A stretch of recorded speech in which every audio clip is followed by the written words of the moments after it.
A conservação in vitro de germoplasma de mandioca envolve algumas etapas que vamos abordar neste vídeo.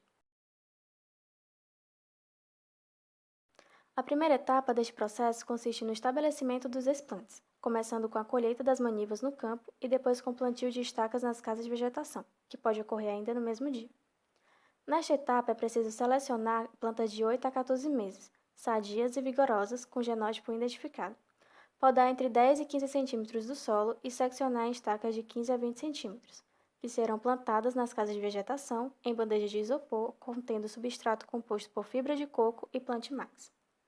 Entre 12 e 15 dias, as gemas brotam e se desenvolvem. Os novos brotos são então incisados e armazenados adequadamente para serem levados ao laboratório.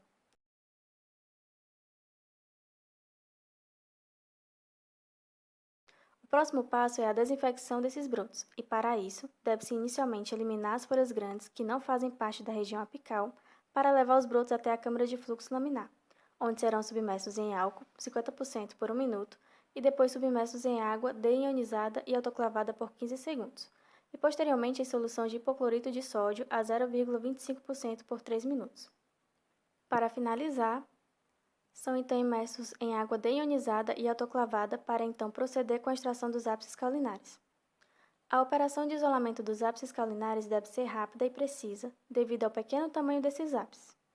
Para isso, faz-se uso de um microscópio estereoscópico com aumento de 10 a 40 vezes e vai-se eliminando gradativamente os apêndices, como folhas e estípulas, com o auxílio de pinças e bisturis, até que se consiga visualizar o ápice caulinar que possui forte brilho.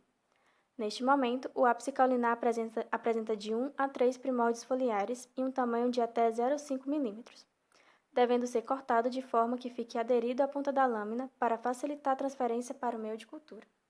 Após isso, o ápice caulinar deve ser colocado nos meios de cultura de estabelecimento, previamente distribuídos em tubos de ensaio de 14 mm de diâmetro e 100 mm de tamanho, e levados para a sala de crescimento sob condições ideais de crescimento.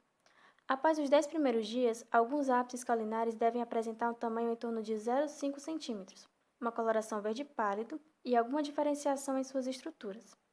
E então devem ser transferidos para outro meio de cultura. Os eventos de diferenciação continuam e com mais de 10 a 20 dias já haverá a formação de pequeno caule com 1 a 1,5 cm de tamanho e a expansão de algumas folhas. Às vezes, pode ocorrer o desenvolvimento de um pequeno calo na base e o crescimento de raízes que devem ser eliminados e o material já pode ser conduzido para a fase seguinte do processo, que é a multiplicação. A multiplicação se dá pela micropropagação do material vegetal.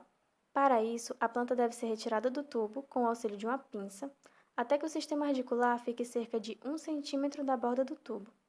Neste momento, todas as folhas, exceto a primordial, devem ser removidas e realizar-se-á um corte na haste da planta próximo à boca do tubo de ensaio, deixando-a cair sobre um papel de filtro esterilizado.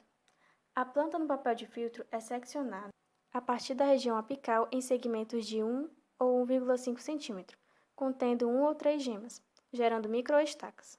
Cada uma dessas microestacas é inserida no meio com o auxílio de uma pinça.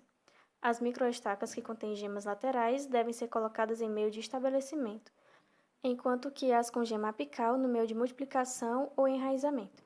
O cultivo é realizado em temperatura contínua de 27 graus.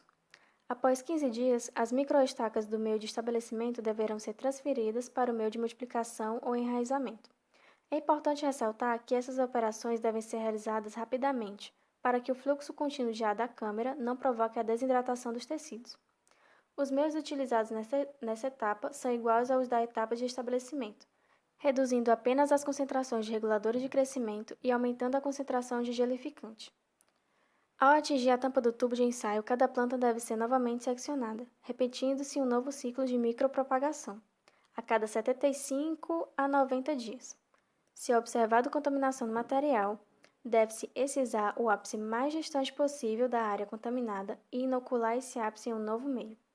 Também deve-se evitar multiplicar as que possuem algum sinal de senescência das folhas ou meio de cultura com tom amarronzado. Para que essas plantas sejam transferidas para a coleção in vitro, é importante observar se o sistema radicular e o caule apresentam crescimento normal e não atrofiado, e as folhas apresentam coloração verde intensa, sem manchas cloróticas. Faz-se então uma seleção das plantas bem desenvolvidas para realizar novamente o corte em microestacas de 1 a 1,5 centímetros. Essas microestacas são então colocadas em um meio de conservação e são transferidas para a sala de conservação com temperatura de 22 graus e fotoperíodo de 12 horas. No banco da Embrapa, mantém-se 3 tubos de ensaio por genótipo, cada tubo com 3 plantas.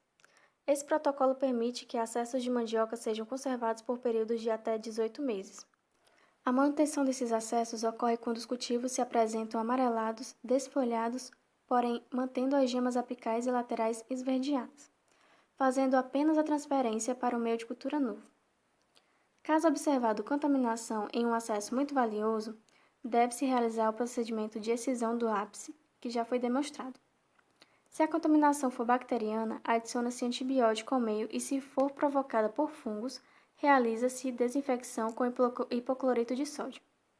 Após o período de 18 meses, é realizado o subcultivo, no qual as microestacas mais vigorosas são transferidas para um meio fresco e cultivadas na sala de crescimento por 2 semanas, até a formação das primeiras folhas e iniciação do sistema radicular. Alcançados esses objetivos, são transferidas para as condições de conservação.